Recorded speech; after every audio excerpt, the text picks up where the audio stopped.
Hello and welcome back to Burning Questions. My name is Mbali, and this is the show that answers all your burning questions. So today I have two amazing guests, Alex and Bheki. Guys, welcome to Burning Questions.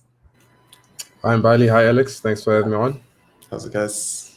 It's but a pleasure. So, guys, okay, let's get right into it. So, our question for this week is actually based on the episode that we had last week, where we were talking about what exactly is BEE, how does the system work, has the BEE actually done something in South Africa? And the follow up question that we got is what other alternatives are there to BEE? Alex, I'll start with you. Sure. So I guess you guys would have covered that BE doesn't work, and I think Yes. the simple thing is what does it fail to do, right? It doesn't give people jobs. It doesn't get people out of poverty, and doesn't alleviate hunger. All of which are kind of an ecosystem themselves.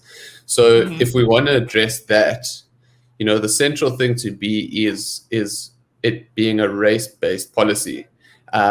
So what we need to do is get rid of that criteria in terms of creating jobs, in terms of hiring practices.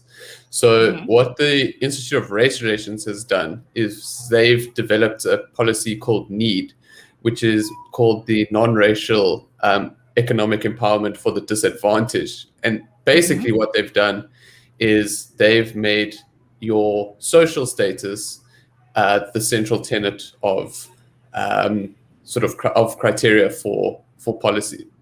So how that works is basically you would incentivize businesses instead of trying to hire people based on their race, which is pretty scary that the three of us talking about this all born post-apartheid are discussing a racial policy. Is to get rid of race and basically replace it with economic status.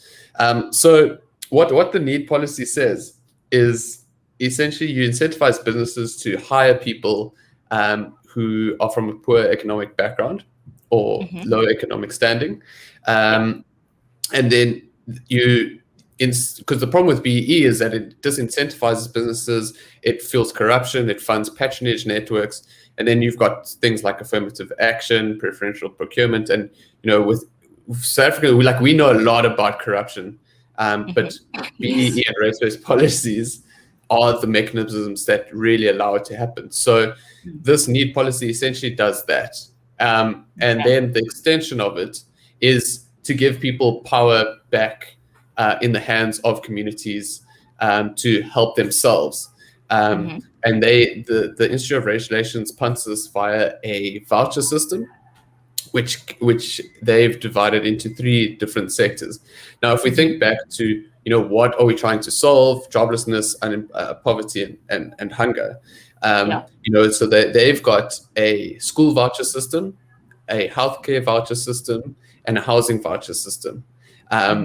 And so instead of government spending being used on going through various funnels and you pay this guy to get this deal and this RDB house can be built, but only if you go through this guy, is to actually give that money to parents for education vouchers, give that money to breadwinners to use to upgrade their homes in places that they need. It could be for safety, it could be it could be for power generation, water, whatever it is. And so the essence of it is to give power back to people to help themselves.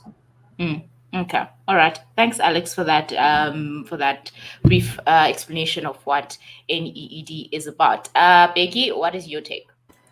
Yeah, my take is just to further echo what Alex has mentioned in terms of the costs of BEE towards the South African economy. And a majority of South Africans actually don't benefit from BEE policies. Only the ones that are politically connected that benefit from BEE and procurement policy and tender deals and so forth. And we see this also through IR polling data, in which they state about 15% of people benefit from BEE, as well as preferential procurement deals. And it comes at the expense of everyone in society in South Africa in terms of the services that needs to be delivered when these particular individuals carry these contracts. It's led with corruption, incompetency, and actually not delivering on the intended purpose of that particular tender. In fact, even at times at inflated prices, which taxpayers need to pay for those inflated prices. So. And that raises the question then as to why is it that we don't see policies that actually benefit a great majority of South Africans. And we also see this in polling data where a large proportion of South Africans actually agree on the need for classification of economically disadvantaged individual based on social economic standing of that individual and not on race. Because you see, if based on race policies, they don't benefit from it. And I think this is largely because that the current administration is not inclined to implement policies that actually would allow a great majority of South Africans to upskill themselves in the labor market as well as in other economic fields. Mm-hmm. All right. Bheki, thanks for that. So for burning questions, guys, we have a new segment. It's very cool. So this is where we review a code card of the week, basically. And today's code card, I think Bheki and Alex will definitely agree that it links to what we're talking about, which is give that individual power, give them the power to decide what they want to do with their lives, how they can empower themselves. So the code card that we have today is by Mwelets Mbeki, and it reads, if we want our economy to break out where it was wobbled by apartheid policies, we have to promote entrepreneurship in the majority of the population. Bheki and Alex, what are your thoughts on this code card that we just saw now? 100% agree. We need more entrepreneurs to hire people in South Africa, and we need more entrepreneurs to start up businesses and so forth. And in order to get that, we need policies that incentivizes entrepreneurs as well as incentivizes new employment, which would mean scrapping that of EWC, scrapping that of minimum wages, as well as that of scrapping that of BE policies, which does not incentivize investment into the country. In fact, it is at the detriment of investment levels in the country. You can look at gross fixed cap formation as a proportion of GDP, which has been massively declining from 2007 from 26% as a proportion of GDP to where it currently is at 15%. So we need policies that enable fixed investment levels to increase in South Africa to grow at levels of about 3 to 5%, the same levels in which we saw under the leadership of Nelson and Mandela and Thabo Mbeki. In the absence of that, unfortunately, the years ahead in South Africa is that of economic stagnation. Okay, yeah, definitely agree. Alex, any last words? Yeah, I think it comes down to people being able to do things for themselves. And the problem now is that not only people don't have the ability to do that through bad policy, but the government is actively promoting policies that make it more difficult for people to get out of poverty and get jobs, essentially. So I think, the one thing I would add to that is that central to this is, it's accountability, and the free market enables competition. You'd find the same thing with schools.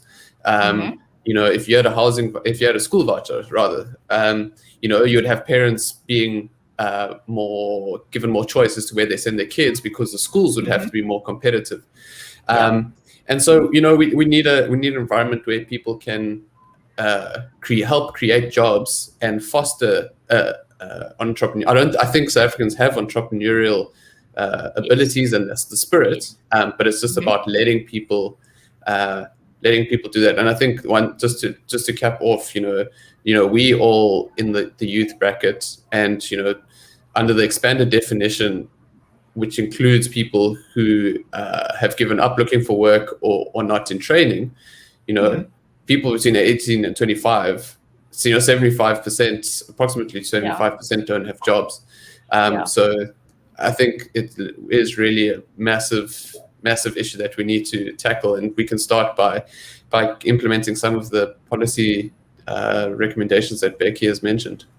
Yeah, yeah, yeah, definitely. Basically, Guys, give people more freedom of yes. choice. Give parents more freedom of choice where they want to send their kids. Give parents the freedom of choice where they would like to get their healthcare, for example, which would mean stopping such policies as national health insurance schemes. Sorry to interject there, Alex. No problem, Bheki. You can go on and on. Carry on. I'm done. I'm done. Cool. Yeah. Anyways, guys, thank you so much for taking your time and helping me answer this question. And I hope you at home you got the answer that you were looking for. And do remember to catch burning questions on Instagram and Facebook. Otherwise, guys, we'll check your eyes. We'll check your eyes. Wowza. We'll check you out next week, Wednesday at 6 p.m. Ciao.